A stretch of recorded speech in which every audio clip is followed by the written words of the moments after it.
And now it's time for our keynote speaker. Yep, I hope you finished your chicken. Yeah. This is the man that makes tree houses that are actually nicer than my house. Chrissy's been to my place, it's been a few years, and that's probably true. This is also a man who frustrates anyone who ever tried to make a tree house of their own in their backyard, either as a kid or as an adult for one of their kids. So, Pete Nelson is our keynote speaker. He's the star of Animal Planet television series Treehouse Masters.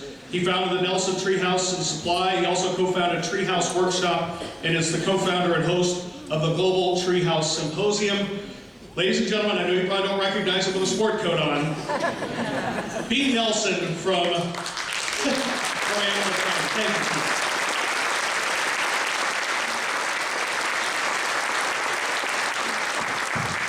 Thank you. Wow, what a crowd. My arms are tired. I just flew in from Fall City. It's an old one, but I tried out on you. Boy, I guess I'm a little nervous. This is an auspicious group, and I'm so proud that I've been invited.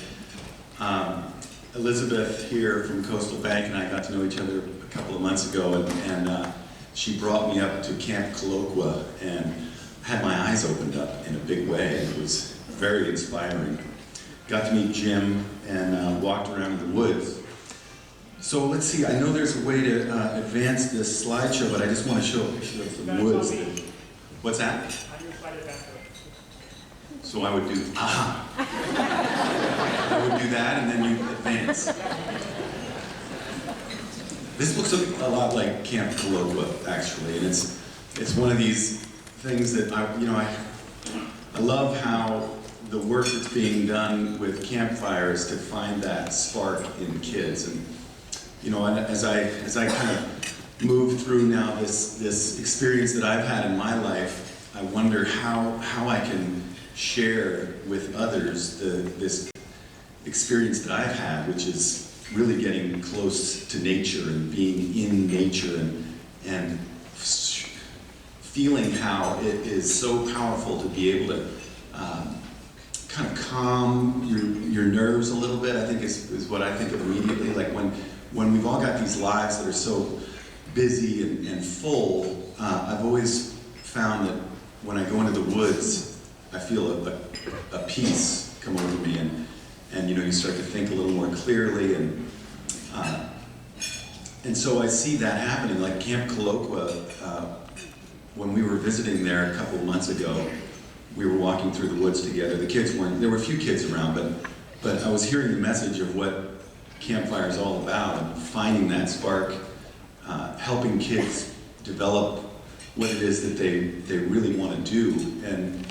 And so, I look back on this journey, and I'll go through it a little bit in this slideshow of what I've been up to.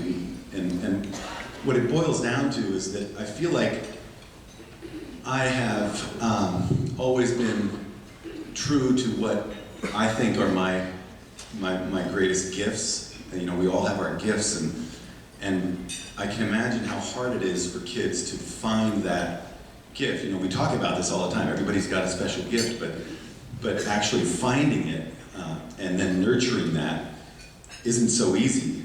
So, when I saw that 40 steps slide and the curriculum you're working on to help kids really find what that fire could be is so important. So I guess what I'll do is just carry on and show you how my experience has led me down this road, and it started really with kind of a thunderbolt night in 1987, which is pretty easy math. 32 years ago, I was 25 years old, and in Colorado Springs, I had just graduated from Colorado College, a small liberal arts school. I had always had my dad in particular was heavy on education, and I was never really much of an academic, but I sort of said, sure, let's do it, I'm in. And so I went to a really nice Colorado college, a liberal arts school, had a great education. I was an anthropology major for a couple months, I guess. It was exciting. I was out in the lower part of Colorado digging up arrowheads, and it sounded like a fun gig, maybe becoming an anthropologist. And then I thought, oh wait, that would mean I'd have to go teach anthropology or something, and that was a scary prospect. So I jumped over to economics. In economics, I was sitting at tables like this and realizing that everybody around me was going to eat my lunch if I stuck with economics. I was not, again, much of an academic. But in the summer times, I would always find myself working with my hands and other carpenters. I befriended a guy that was building houses in Colorado Springs, and I would build decks and learn quickly how to do it. I have that gift, I guess, that I had an aptitude with my hands to create things. And you know, when you started to think about, boy, what turns you on in life, I was dreaming about what that deck was going to look like the next day, not necessarily what my economics paper was going to be about. And so that's sort of the spark. And what hit me after I graduated was that, listen, I want to build. And this friend of mine that I was helping, he had sort of taught me that you could, reinforced, I guess, this idea that whatever you really love or get excited about in life, there's probably a way to do it. Now, I was a little misguided to think that tree houses was a great idea to go into that business, I will admit. And it's been a long, long road, but I have 20 minutes here, and I think I've just burned up 5 of them, so we'll get to the end quickly. But what I decided is that I would pursue this dream of maybe building tree houses, as crazy as that was. The right route to that was to learn a lot about building, and so my mentor in Colorado Springs, I followed in his footsteps, moved to Seattle, in fact, in 1987, begrudgingly, I hate to say it. I was from New Jersey, where I grew up, and I heard that it was really rainy in the Northwest, and I thought, oh God. But my wife agreed that I could get a new dog and become a contractor, building houses, and that was the deal. And in 1987, I'm sure you've all forgotten, but that was one of the most mild winters that we'd ever had here. It was gorgeous. It was 55 degrees all winter. We could build all winter long. It was hardly raining. Swimming in Lake Washington, we were right in Leschi neighborhood, and I was in heaven. I couldn't believe where I had landed. And I'm glad to report it's been the same ever since. Every time I come back to this place, which I'm on the road a lot, but I fly back into Seattle and I still get giddy thinking how lucky we are to live here. So thank you, Judy. Anyway, I started building houses, single-family houses. Washington Federal was kind enough to respond positively to my business plan that I worked hard on. And I built a house up in Inverness, kind of on Lake Washington, north of Magnuson Park, and barely got out alive, and that carried on for a number of years. While in my background, I was working on creating this coffee table book, and it was very much on the back burner, so it took me 7 years, but I would find tree houses, thinking that if I really want to be a treehouse builder, this dream of mine, I've also got to learn how to build them. And so here we are on Salt Spring Island, a good friend, in fact, my very neighbor in Fall City now, Charlie Kellogg, he has a family property up on Salt Spring.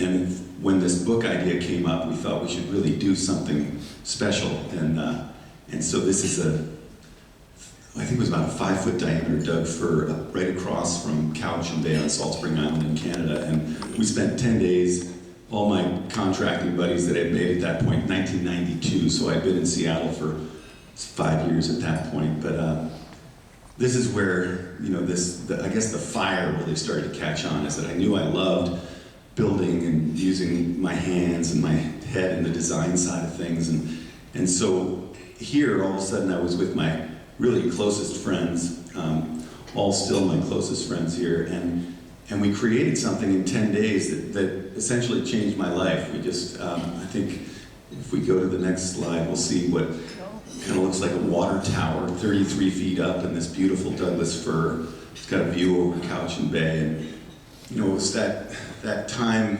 at now somewhere in I guess I had just turned 30 in 92, so it was that moment where you kind of go, wait a minute, I've got a fork in the road, what do I do? And I had such a joyful experience here, and noticed how all my friends were really excited by what we had created in a short period of time.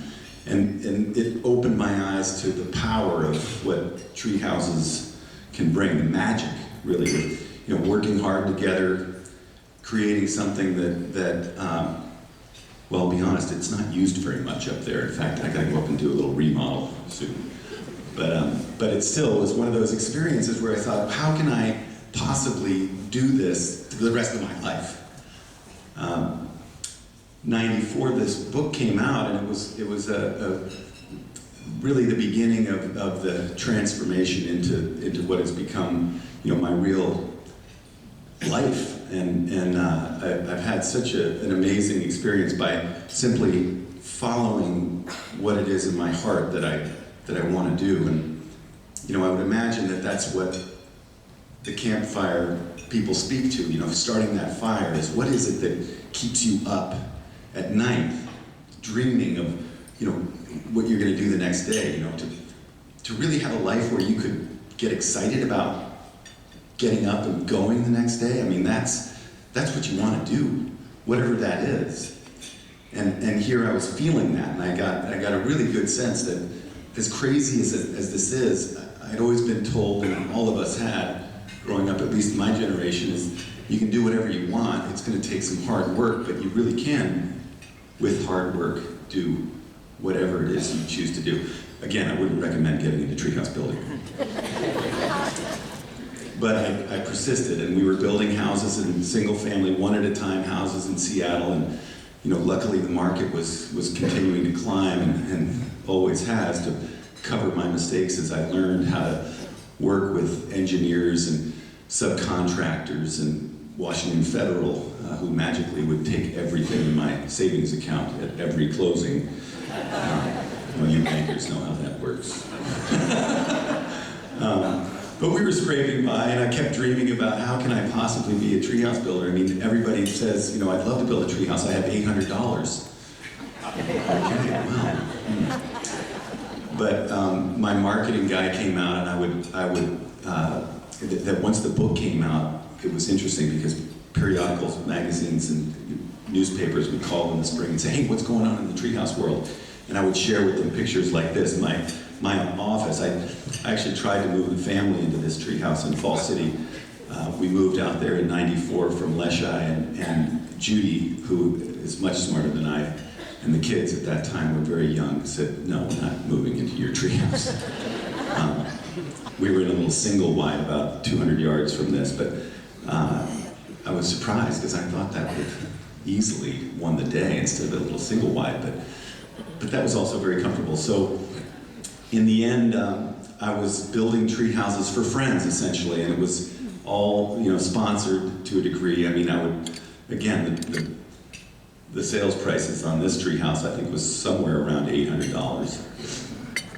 But that was Albert Green who offered his Ponderosa pine in I think, I want to say Pleasant Valley, or it was in Montana, but a beautiful location. And so over the years, you know, where I could grab a week or two, I would run off and build these tree houses, and then when the magazines would call, I'd send them these pictures and say, it's booming, the tree house world, it's catching fire, look at these beautiful tree houses.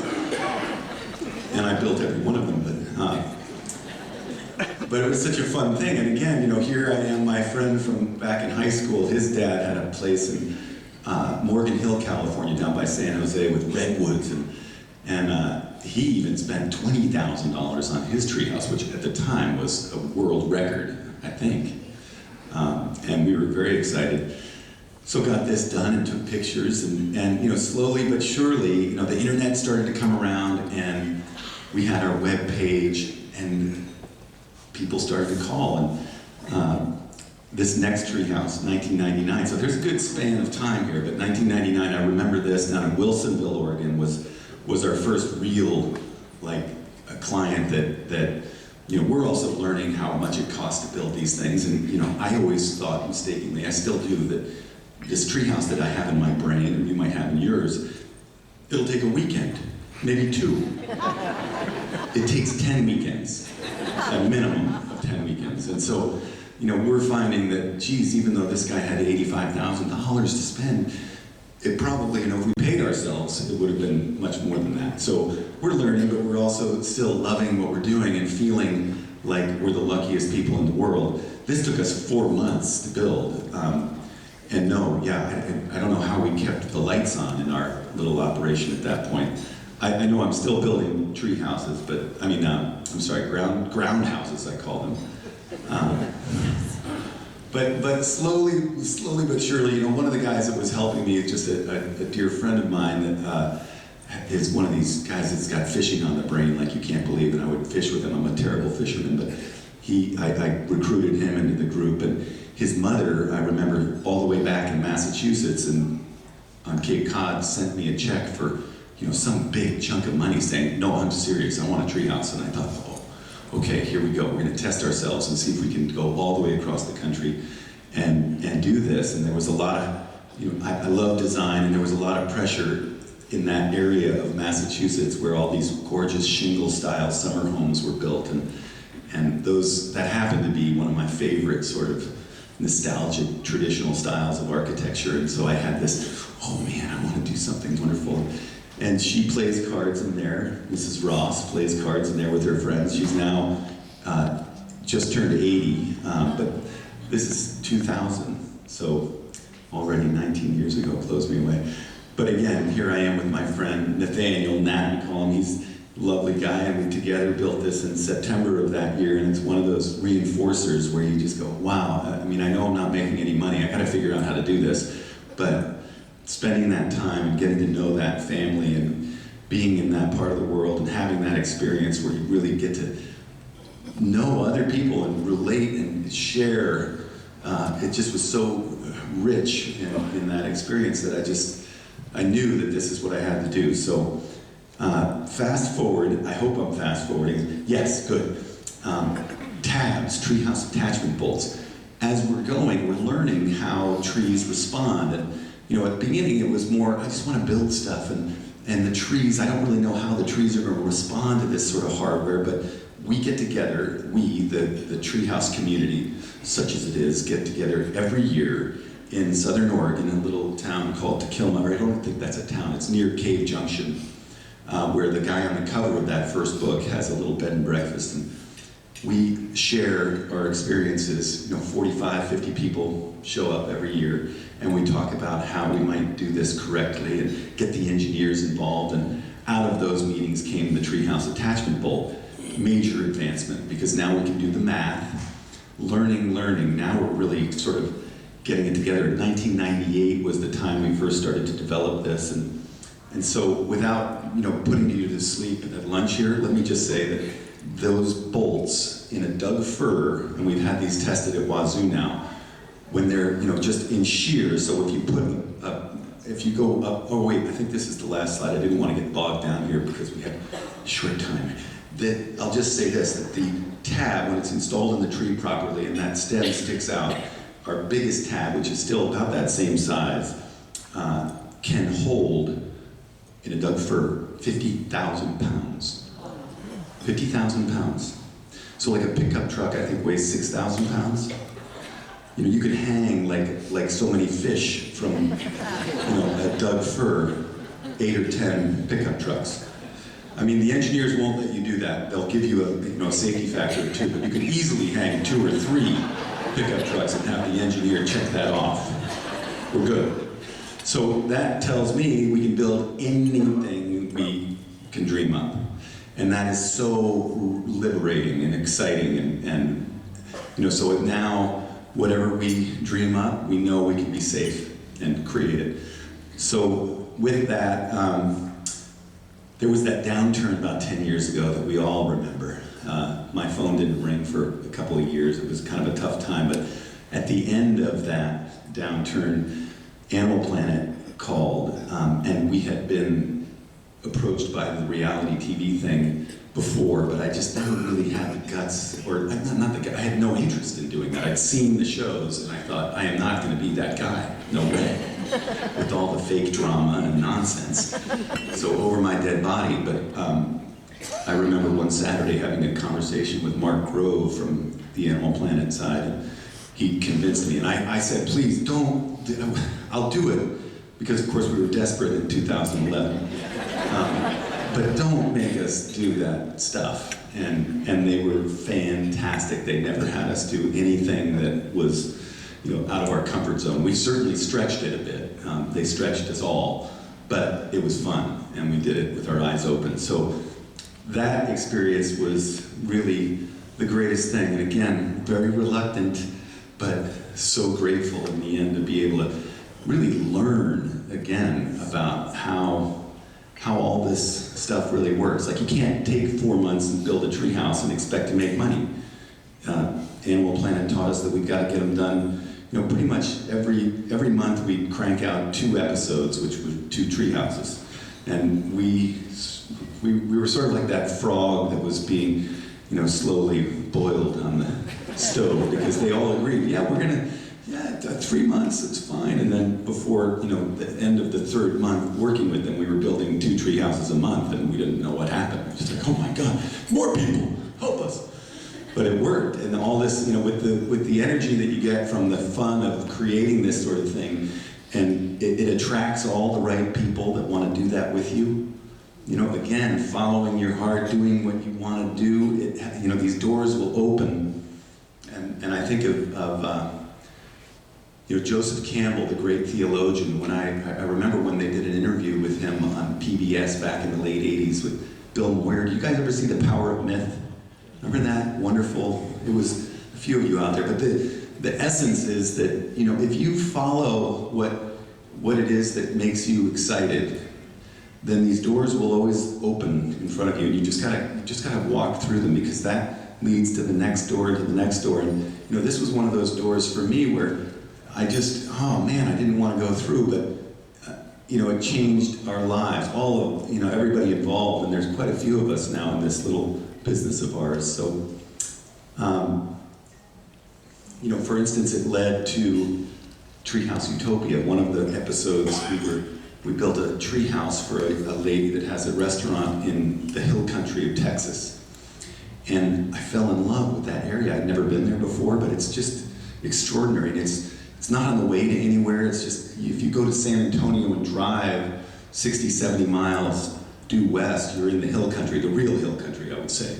Austin has a little bit of one too, but this is an area that you would never go to unless, Animal Planet opened the door to another experience out there. And so I was dreaming about these cypress trees after we had built that tree house in 2015, I think it was. And one tree in particular, and I finally called them back and said, listen, Laurel, I can't stop thinking about those trees down there. Can I build a tree house, or how can we do this? And they got together as a family and decided that they wanted to build 4 tree houses and have them as rental places. I'll get into our little spot in Fall City as well here shortly, but there was then an experience on the Sabinal River, which is this gin clear. It's filtered by all the limestone around there, and it's constantly 68 degrees in any time of year. You can swim right there and just be in this beautiful part of the world where I recommend all of you go visit treehouseutopia.com. But there are 4 tree houses. They're high. I think there's some pictures here of the inside. They're a little over the top. Clawfoot tubs. And the beautiful thing about Texas is that I've been working in King County and unincorporated King County, and it's a nightmare to try to get your stuff permitted. In Texas, they said, okay, well, that river floods, the flood goes something like 15 feet up, so if you keep the tree houses above the flood line, you're good to go. And good luck.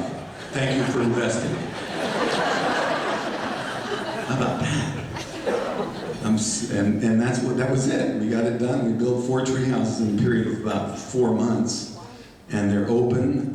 They're not inexpensive to stay in. I'm sorry about that, but that's just the way it is. I think it's $475 a night, 2-night minimum. So save up. But it's worth it, and Laurel's an incredible host. So I think there may be more inside shots. Yes. Not my favorite, the carousel. Never mind this one. Keep going. More just examples. So, you know, in all of this, we attempt to just build the dream that our client has. So I'm a little like a chameleon, you know. I love drawing, I love design, I love building. My role at this point really is more just like meeting with the potential clients and drawing as much as I can. I've got some help with an architect on my staff who's fantastic. This is actually Daryl, who his first job was in West Falmouth in 2000, and he's just an incredible guy. Grew up in Anacortes, and you know, I'm envious of his design abilities because he just did this entire thing. You know, the fact that he grew up in Anacortes, it's unfortunate, but I feel like I need to reward him. So whenever there's a San Juan Islands call, I say, okay, Daryl, go do that. And then he creates this, and I just am so proud of him. And so that's an example of, you know, sort of some neat modern design. Those are Doug fir trees in that tree house. I can't quite recall. I think it's an $85,000, 1,000 pound. It's more than $85,000. 85,000 pound structure that is supported by 2 Doug firs. Oh boy, the coldest January ever, Alabama. Turns out the Appalachians come all the way down into Alabama, and I was so excited because we were going to build this when everywhere else was cold. And it turns out that the wind can really rip right over the edges of the mountains down there, and whew, Alabama in January can be very cold, but we also had a lot of fun. This is the spy-themed treehouse. This was one of the episodes for Treehouse Masters, and really fun clients. And there might be a picture of us looking like, yeah, there I am, it's James Bond. That was very fun. And a reciprocal roof. So, you know, while this is all happening, I'm sort of absorbed with the things that they have me do every day, but the group of carpenters and craftspeople around me are just wanting to be challenged, and they create things like this roof here, which each stick, each rafter has about 12 different cuts on it to land on the other and then create this self-supporting roof structure with the oculus. But I'm so proud. I mean, when that was going on in our shop in Fall City, I would go in there and be looking at it thinking, okay, we're 4 weeks into this, people. What? How are we making money? We're gonna go down. But then I see it like this, and I'm so proud, and I should have been nicer, maybe. Just fun examples, and we'll wrap it up here pretty quick, but this is one of our camera guys that was on the show forever. He got the bug, and be careful, people, because the treehouse bug is real, and you might walk out of here with an idea that, oh yeah, that tree in my bed, those trees in my bed. Ooh, I've got business cards on me. And Steve, our cameraman, said, you know, look, he's been following us for a while, and wouldn't it be great if I could just put the camera down and go to Vermont and open up a little inn? And he did, and we helped him with a very simple A-frame. He didn't have a big budget, so the A-frame sort of sticks out as a good economic structure. So we've had this, which was a lot of fun. I grew up, as I said, in New Jersey, and we would go up to Vermont and ski in the winter in these old, well, at the time they were probably brand new, the 70s style A-frame. So that's got a good nostalgic feel to me. But awfully fun there. And again, another one of our members, so things were going so rapidly that it would always be, you know, how are we going to get another client to build another treehouse? And it would always just be last second. It felt like we got somebody to agree. And in this case, the designer that helped us for the last part of the show, Christina, had a place up in Callicoon, New York, close to where Woodstock originally was played back 50 years ago. And we built this out of old windows, and you know, that was about a week and a half project right there. Another great guy locally, I can't say where, he built this. We built this for him, I should say, but it's a theater in the trees. And in fact, in the end, it was legal. We were all very worried, and we were mostly worried. You know, Fall City, my home area, I'm surrounded by unincorporated King County, and I have, let's say, an interesting relationship with King County. And so this would always happen where we're up against the wall with deadlines, and the advertising's been sold, and it's just Animal Planet. The only thing that they, I guess, fell short on was the idea that I'm on the hook when things go south. If you get the building inspector to show up in the middle of the build, Animal Planet just says, "Ooh, I don't know." And I am on the hook. So I spent most of the 6 years doing the show quite worried that I was going to be hauled off for good reason, and this was one of them. And in fact, they did show up on this property, and the good news is that the client here was, he was, again, much smarter than me, and he had some early paperwork when he bought this almost park-like property that he could do anything he liked within reason, I forget the verbiage, but this was part of it, and so they did leave him alone in the end, thank goodness. Little theater treehouse. Alaska, so maybe not a real treehouse, and a lot of people argue about what a real treehouse is, and I say to them, well, as long as you're in the canopy and around and among the trees, I mean, I think we're splitting hairs after that. So, a really great view of Denali, the big mountain up there from those windows. Microsoft, so more, what's in the future? I think, I love the hospitality thing. I love tree houses that we share with other people, and we're so grateful that Microsoft called us, and they had heard wind of this treehouse builder, and they were so great to invite us to come and build 3 tree houses there. Took a while, but apparently it's impossible to get a meeting in there now. They're very popular, and I'm hopeful that we do more of these around the country. I think it's a great way to get people out of their cubicles and feeling creative in the trees. And, there's such intimate spaces, and I love the idea that people are often just in these spaces, face to face, talking things through. Another one similar this is outside of Flint, Michigan, at a nature preserve, and they stay in touch, and a lot of these people that we build for have become friends, and they're just stunned at the kind of response this treehouse has had in their park system, getting kids out into the woods, and there it is, getting kids, adults, into nature, and that's what we try to do. We've got a few more. My crew, this is the critical group. I can't tell you how much I love each and every one of these people. We're all aligned to create these spaces, and what I try to do, and my daughter Emily, who's kind of front and center in that group picture, who's not quite 30, is really the real boss of the operation.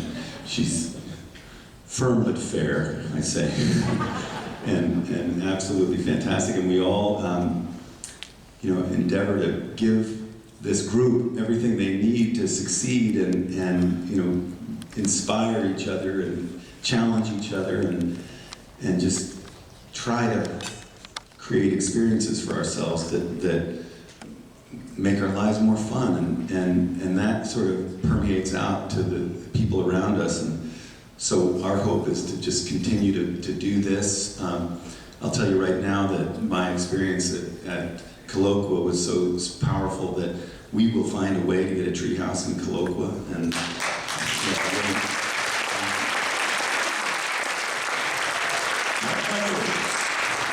we'll do it. And I can't wait to bring this group up there with me. So keep sparking the fire and stoking the fire, and I'll do my best. I want to help in any way I can. And I'm looking at you too, Jim. I know you're over there. There you are. So thank you so much for inviting me to speak with you today, and keep up the great work, all of you. Thank you.